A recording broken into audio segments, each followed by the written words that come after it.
The static crackled across Marcus Drake's comm system as his salvage ship, the Persistence, drifted through the debris field. The veteran engineer had seen his share of space wreckage over 15 years of salvage work, but something about this particular signal made his skin crawl. It wasn't the usual automated distress beacon, this was different, almost like a whisper in the void. Persistence logs, date stamp 2187. 45, Marcus spoke into his recorder, his weathered face illuminated by the soft blue glow of the helm controls. Picking up unusual transmission from Sector 847. Signal pattern doesn't match any known emergency protocols. He ran his calloused fingers through his graying beard, studying the readings that scrolled across his display. The debris field stretched for kilometers, fragments of ancient vessels scattered like broken chess pieces across the cosmic board. But amid the chaos, one structure remained largely intact, a massive ship of unknown origin, its hull decorated with intricate patterns that seemed to shift in the starlight. Marcus maneuvered the Persistence closer, his ship's floodlights revealing the true scale of the discovery. The vessel was easily 3 times the size of a Federation carrier, its architecture defying conventional spaceship design. Instead of the usual sharp angles and practical configurations, this ship featured smooth, organic curves that reminded him of deep-sea creatures from Earth's oceans. Quantum dating suggests this vessel is at least 50,000 years old, he muttered, checking his instruments again. Yet power readings indicate active systems? Marcus leaned forward, double-checking the scan results. According to his equipment, something aboard that ancient hulk was still drawing power.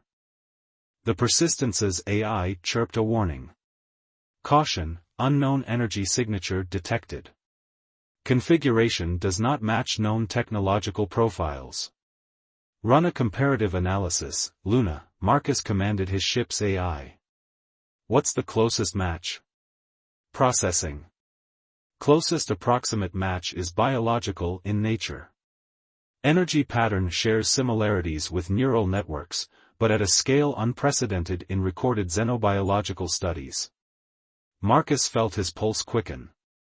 In all his years of salvage work, he'd never encountered anything like this.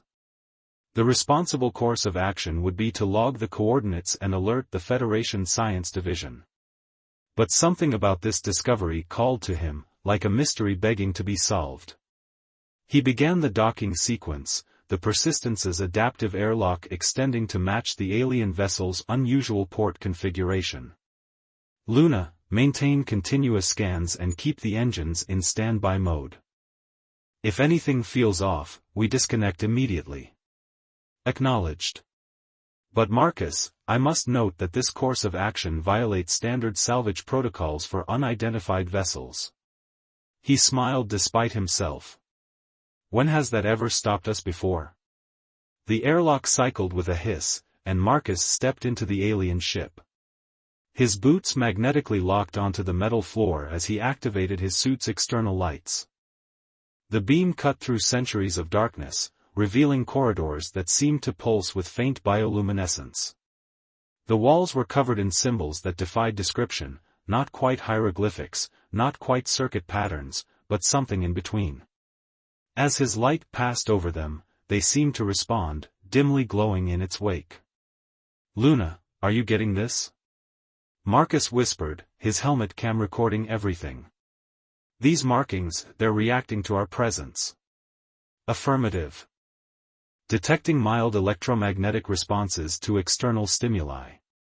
These appear to be some form of interactive information storage system, but the technology is beyond my ability to decode.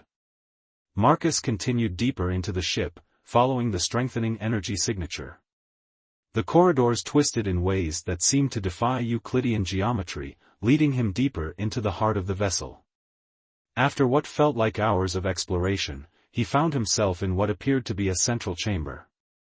The room was dominated by a massive cylindrical structure, its surface covered in the same responsive symbols he'd seen throughout the ship. But unlike the passive markings in the corridors, these glowed with purpose, forming patterns that shifted and flowed like liquid.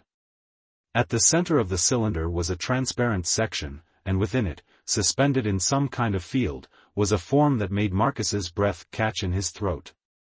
The creature was roughly humanoid in size but covered in what appeared to be living metal, its surface rippling even in stasis.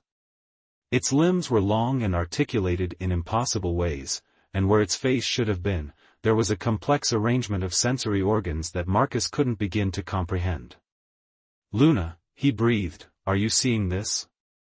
"Affirmative." Entity appears to be in suspended animation. Warning: power fluctuations detected in containment systems. Stasis field integrity at 62% and declining. Marcus approached the cylinder, his engineer's mind already analyzing the systems keeping the creature contained.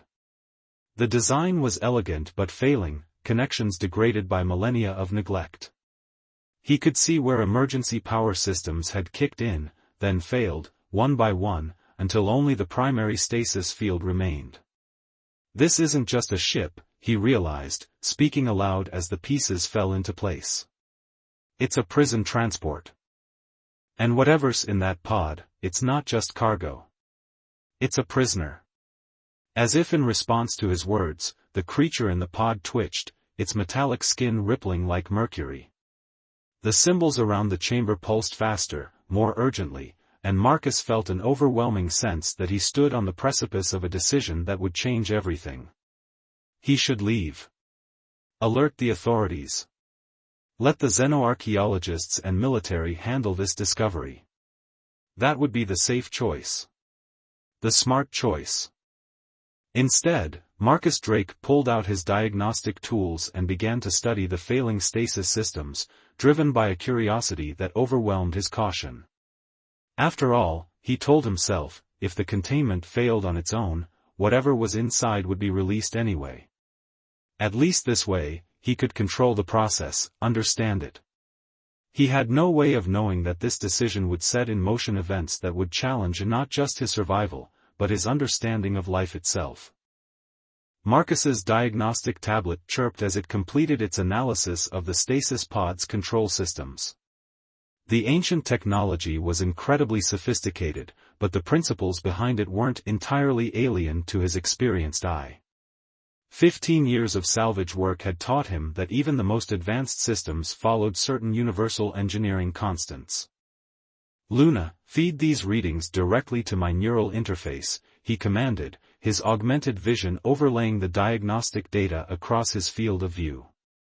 The stasis field's architecture unfolded before him like a three-dimensional blueprint, each failing component highlighted in warning red. "Marcus, I'm detecting increasing neural activity within the suspended entity," Luna reported. "Its brainwave patterns are becoming more coherent. I strongly advise against further interference with the containment systems." He wiped sweat from his brow, the inside of his helmet becoming uncomfortably warm. "Noted, but if we don't stabilize these systems now, they'll fail catastrophically within hours. Better to control the shutdown than risk an explosive decompression." The symbols surrounding the stasis chamber pulsed more rapidly now, their glow intensifying. Marcus had begun to notice patterns in their movements, not quite a language, but definitely a form of communication. Some sequences repeated whenever he touched certain components, almost like warning messages. Attempting to decode symbolic patterns, Luna announced. "Preliminary analysis suggests these are more than simple status indicators. They appear to be part of a massive computational network integrated into the ship's structure."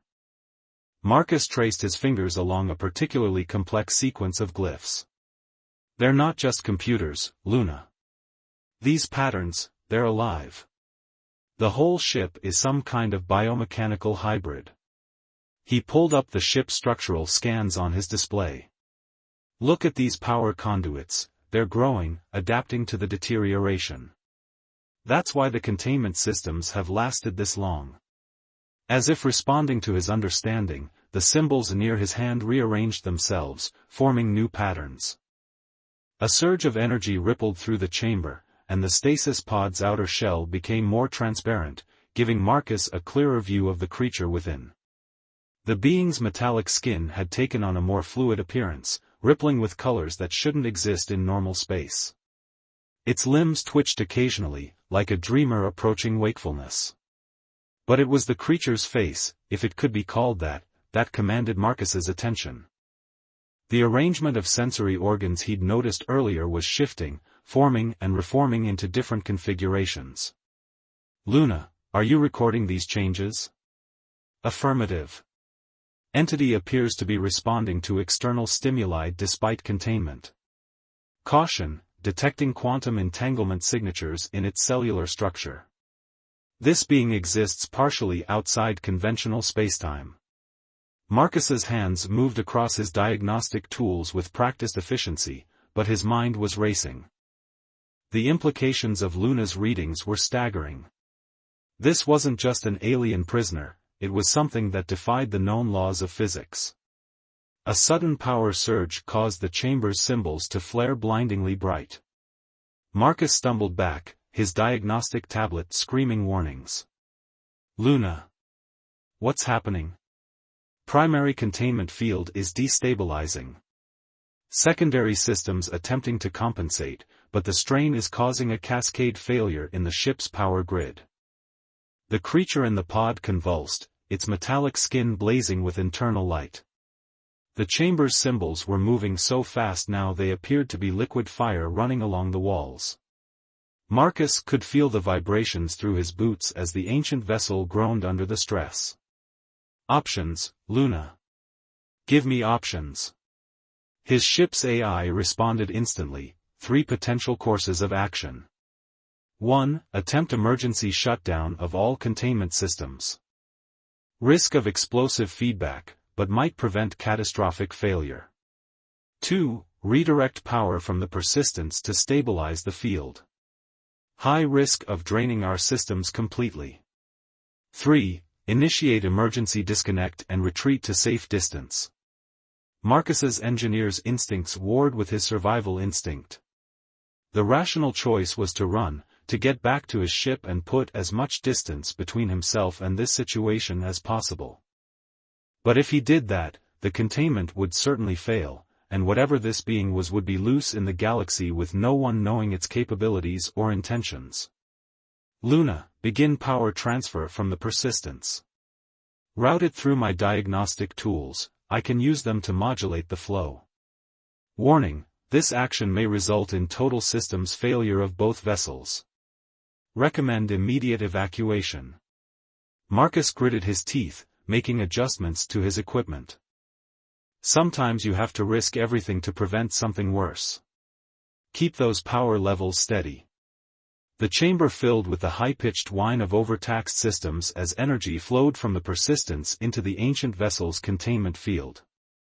Marcus's diagnostic tools grew hot in his hands, their displays flickering as they struggled to handle the massive power transfer. The creature in the pod had gone still again, but its metallic skin now pulsed with a deep, regular rhythm, like a heartbeat. The symbols around the chamber began to synchronize with this rhythm, their patterns becoming more ordered, more purposeful. "Field stabilizing," Luna reported. "But our power reserves are dropping rapidly. We have approximately 20 minutes before total systems failure." Marcus nodded, his augmented vision highlighting potential access points in the containment system. If he could understand how it worked, maybe he could find a way to stabilize it permanently. His fingers flew across his tools, probing deeper into the ancient technology's architecture. That's when he noticed something odd in the data stream. Among the chaos of power fluctuations and system warnings, there was a pattern. Not in the ship's systems or the containment field, but in the creature's neural outputs. It wasn't random noise from a dormant mind, it was a structured signal. "Luna, isolate that neural pattern. Run it through all known communication protocols."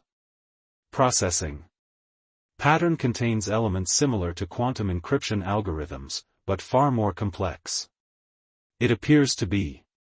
"Marcus, I believe the entity is attempting to communicate." The chamber's symbols shifted again, and suddenly Marcus could see it, the connection between the neural pattern and the glyphs. They weren't just warning messages or status indicators. They were a translation matrix. It's been trying to talk to us this whole time, he breathed. The ship's systems, the power fluctuations, it's all been deliberate. It's been guiding us, showing us exactly what we need to do. The question was, to do what? Release it? Contain it more securely? Or something else entirely?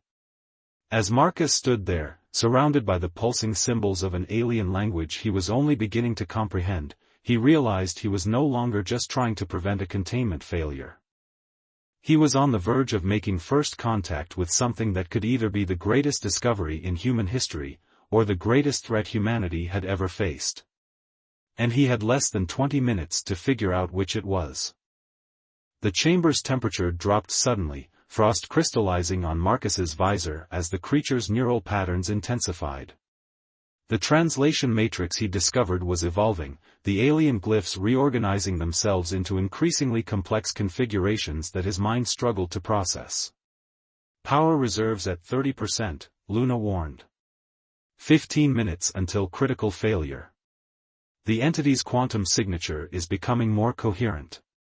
It appears to be emerging from its suspended state.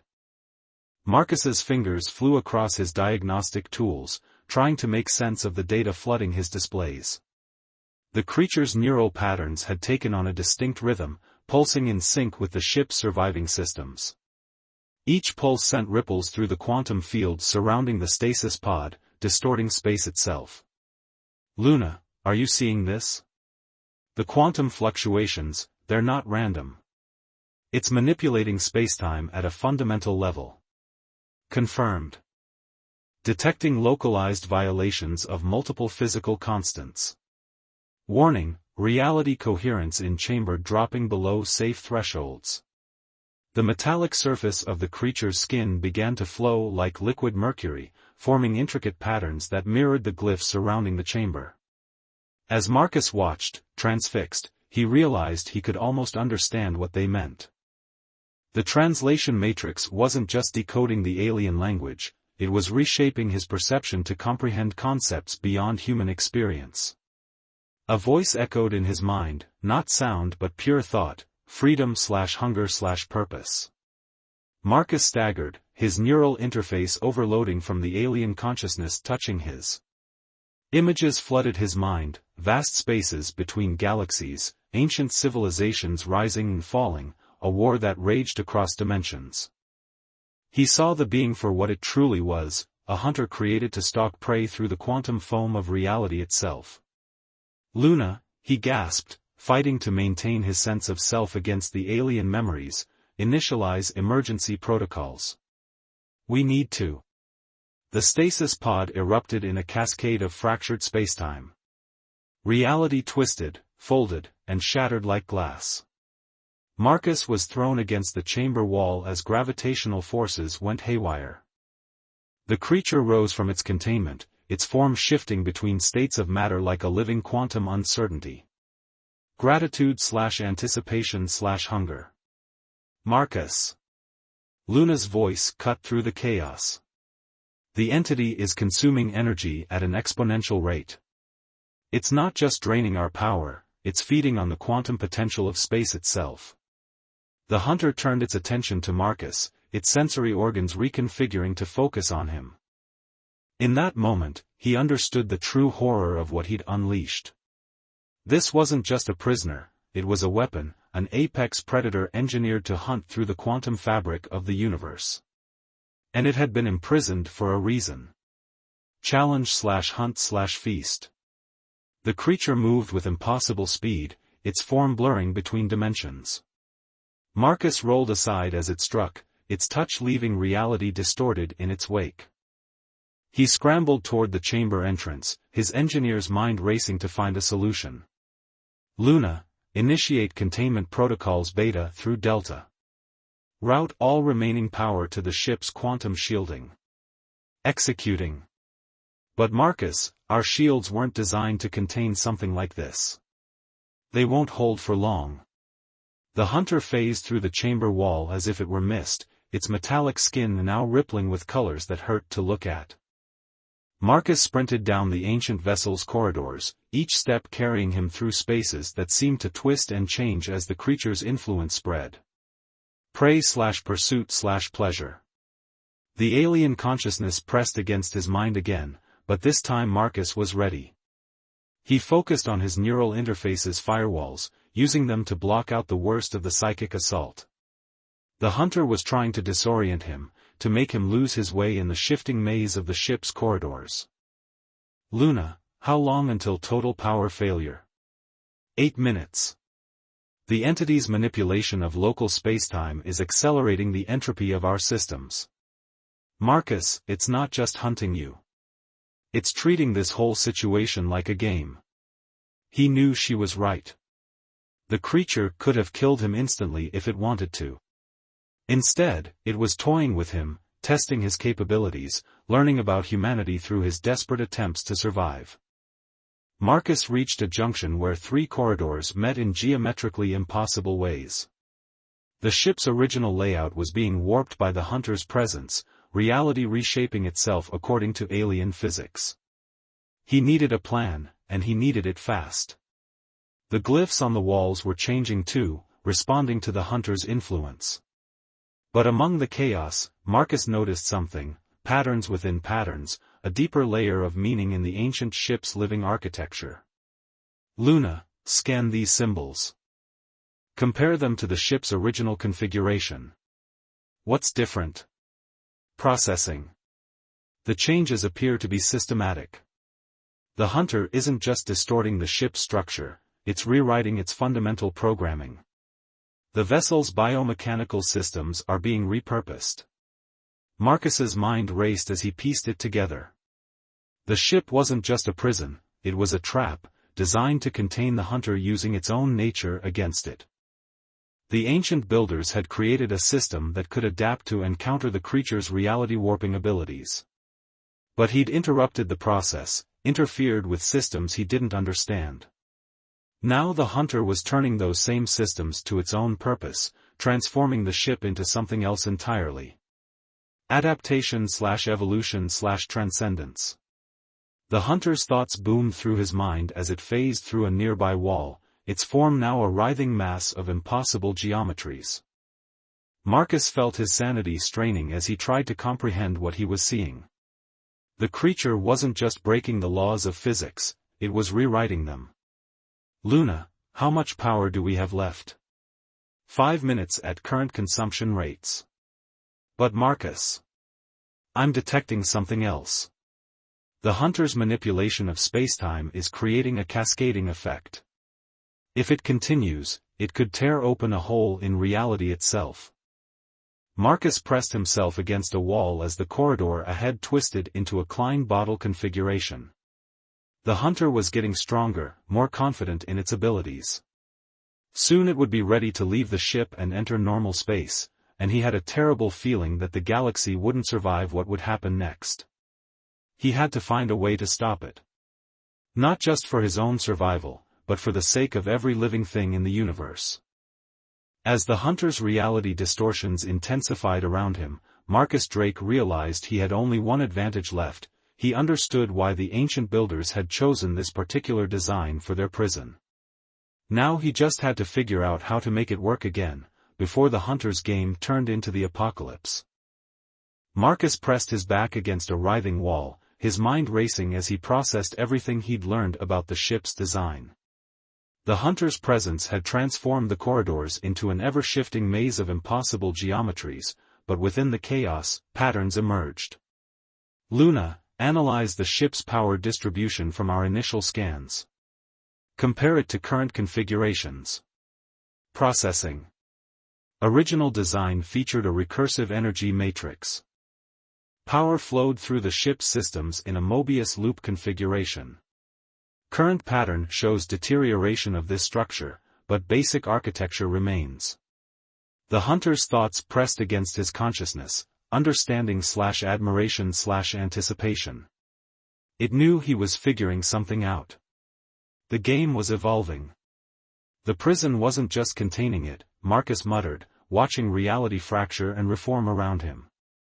It was using the hunter's own energy against it, creating a closed system that grew stronger the more it tried to break free. 3 minutes until total power failure, Luna warned. The hunter's reality distortions are spreading. Detecting quantum anomalies throughout the vessel. Marcus pulled up the ship schematics on his neural interface, overlaying them with the current distorted configuration. The hunter had transformed vast sections of the vessel, but the underlying structure remained.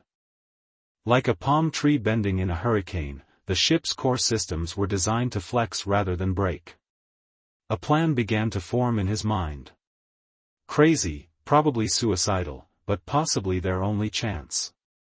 Luna, redirect all remaining power to my neural interface. Then initiate a controlled overload of the Persistence's quantum core. Marcus, that would destroy both ships and create a localized singularity. Chance of survival, negligible. We're not trying to survive, Marcus said, his fingers flying across his diagnostic tools. We're trying to recreate the original prison's conditions. The hunter feeds on quantum potential, so let's give it more than it can handle. The hunter phased through the ceiling above him, its form now a writhing mass of crystalline fractals that hurt to look at. Marcus could feel its amusement, its appreciation for his desperate creativity. Challenge accepted.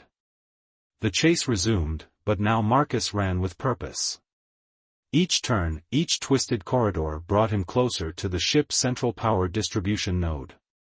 The hunter followed, curious to see what its prey had planned. 2 minutes to core overload, Luna reported. Marcus. I'm detecting unusual patterns in the hunter's quantum signature. It's not just following you. It's hurting you. Good, Marcus grinned grimly. Because I'm hurting it too. He reached the central node, or what was left of it. The hunter's influence had transformed the chamber into a kaleidoscopic nightmare of shifting planes and impossible angles. Energy arced between twisted surfaces, reality itself buckling under the strain. Marcus connected his diagnostic tools to what remained of the ship's systems. His neural interface blazed with data as Luna poured all their remaining power into it. The hunter materialized before him, its form stabilizing into something almost comprehensible, a suggestion of limbs, of purpose, of ancient intelligence. Explain. The ancient builders, Marcus said, his fingers dancing across holographic controls, they understood something about you. About your nature. You don't just hunt through space and time, you reshape reality itself to trap your prey. But that means you're bound by your own rules. The hunter's form rippled with interest. Around them, the chamber's transformation slowed, as if the creature was focusing its full attention on Marcus's words. 1 minute to core overload, Luna announced. Quantum containment fields failing. Marcus continued working as he spoke, rerouting power conduits, rewriting system protocols. This ship wasn't just a prison. It was a mirror, designed to reflect your own nature back at you. The more you struggled, the stronger it became. A perfect trap, until I interfered. Irrelevant/freedom achieved. Is it? Marcus looked up at the hunter. Because I think you're still playing by the old rules. Still treating this like a game. Still reshaping reality according to patterns you can't break free from. And that means. He pressed the final command sequence. The ship's surviving systems surged with power, the glyphs along the walls blazing with renewed purpose. The hunter's form wavered as new geometric patterns emerged around it, echoing its own transformations. You can still be trapped. Not by ancient technology, but by your own nature. The Persistence's quantum core began its final sequence, energy pouring into the hunter's domain. But instead of feeding the creature's power, the energy flowed according to Marcus's redesigned pathways, creating a new recursive loop, a prison built from the hunter's own reality distortions. Recognition/respect/rage. The hunter's form exploded into 1,000 fractal patterns as it realized the trap. It tried to phase away, to escape through quantum spaces, but each attempt only strengthened the geometric cage forming around it. Its own transformations of the ship had created the perfect containment matrix.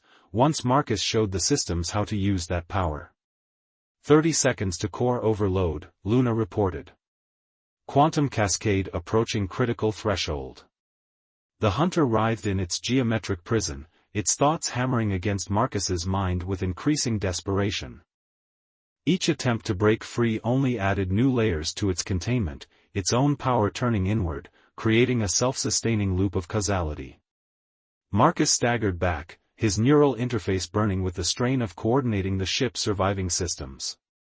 He had seconds to make it back to the Persistence before the quantum core overload destroyed everything. But as he turned to run, the hunter's thoughts touched his mind one final time, not with rage or hunger, but with something that felt almost like respect. Worthy prey / until next time. Marcus sprinted through reality-warped corridors as the countdown continued, knowing that somewhere behind him, trapped in a prison of its own making, an ancient cosmic predator was already planning its next move. And somehow, that felt like both a terrible threat and a promise of adventures yet to come. The Persistence broke away from the ancient vessel just as the quantum core reached critical mass. Marcus collapsed into his pilot's chair, his neural interface still burning with the afterimages of impossible geometries.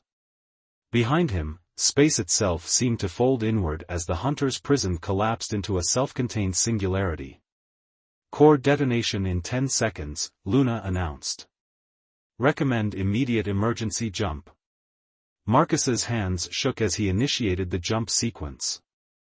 His ship's engines screamed in protest as they tore a hole in conventional space, carrying them away from the quantum maelstrom they'd created. The last thing he saw before the jump engaged was the ancient vessel twisting into shapes that shouldn't exist, taking its imprisoned hunter with it into a pocket of warped reality. They emerged 2 light-years away, the Persistence's systems struggling to recover from the strain. Marcus slumped forward, exhausted beyond anything he'd ever experienced. His neural interface was filled with warning messages, his augmented vision flickering with system errors. Status report, he managed to croak. Luna's voice came through with static interference, ship systems operating at 38% capacity. Hull integrity stable but stressed. Neural interface showing signs of quantum corruption. Medical scan strongly recommends immediate neural shutdown and reset. Marcus nodded wearily, but before he could begin the shutdown sequence, he noticed something strange in his augmented vision. Among the error messages and system warnings, there was a pattern, a sequence of glyphs that shouldn't have been there. Luna, are you seeing this? These symbols in my neural feed. Analyzing. They appear to be fragments of the hunter's quantum language. Your neural interface absorbed some of the data during the containment procedure. Recommendation: complete system purge to prevent potential contamination. But Marcus hesitated, his engineer's curiosity overriding his caution once again. The symbols weren't just random artifacts, they were organizing themselves, forming coherent patterns. And he could understand them. It's not contamination, he muttered, watching the glyphs shift and flow. It's knowledge. The hunter, it left something behind. A message, maybe. Or a warning. The symbols coalesced into clear meaning in his mind, game not over /new players /ancient rules. Luna, begin recording. I need to document everything while it's still fresh in my memory. Marcus leaned back, closing his eyes as the images and information flooded through his consciousness. The hunter wasn't alone. It wasn't even the most dangerous of its kind. There are others out there, ancient beings that hunt through dimensions we can barely comprehend. Accessing Federation databases, Luna responded. Correlating with known anomalies and unexplained phenomena. Marcus, I'm finding patterns. Disappearances of entire star systems. Regions of space where the laws of physics break down. Signs we've been interpreting as natural phenomena. We're actually hunting grounds, Marcus finished. He opened his eyes, staring out at the star-filled void with new understanding. The ancient builders, they weren't just imprisoning these things. They were trying to protect the younger species. Trying to give us time to develop, to understand, to prepare. His neural interface pulsed with another sequence of symbols, evolution/preparation/ascension. They wanted us to find the hunter, he realized. Not to release it, but to learn from it. To understand what's really out there in the dark spaces between stars. The prison wasn't just a cage, it was a teaching tool. Luna's processors hummed as she processed this information. Federation protocol requires immediate report of any potential threat to human space. Shall I prepare a transmission? Marcus watched the quantum language flowing through his neural interface, each symbol carrying centuries of knowledge about physics, space, and realities beyond human understanding. The hunter had been right, this was just the beginning of a much larger game. Not yet, he said finally. First, we need to understand what we've learned. The hunter showed us something, Luna showed me something. About how reality really works. About what humanity might become, if we're ready for it. He began pulling up star charts, focusing on regions where similar anomalies had been reported. The symbols in his mind helped him see patterns he would have missed before, signs of other prisons, other hunters, other opportunities to learn. Plot a course to these coordinates, he instructed, sending the data to Luna. And begin compiling everything we know about quantum engineering and spatial manipulation. We've got work to do. You intend to hunt more of them? Luna's voice carried a note of concern. Marcus shook his head, a slight smile crossing his weathered face. No. We're going to learn from them. The hunter respected that about humanity, our ability to adapt, to understand, to turn our weaknesses into strengths. It wasn't just testing me in those final moments. It was teaching me. The Persistence's engines hummed to life as Luna set their new course. In Marcus's neural interface, the quantum language continued to unfold, revealing secrets about the universe that no human had ever known. The hunter was still out there, trapped in its new prison, waiting to see what its worthy prey would do with the knowledge it had gained. And somewhere in the vast darkness of space, other hunters watched and waited, playing their ancient games, following their ancient rules. But now, for the first time, humanity had been invited to play, not just as prey, but as potential equals. Marcus Drake, salvage engineer turned cosmic explorer, stretched his tired muscles and began to plan. The real work was just beginning. Luna, he said softly, let's see what else is out there waiting to be found. The Persistence accelerated into the unknown, carrying its crew toward new mysteries, new challenges, and new opportunities to prove that humanity was ready for its place among the ancient players of the cosmic game. Behind them, in a pocket of warped space-time, a hunter waited patiently for the next round to begin.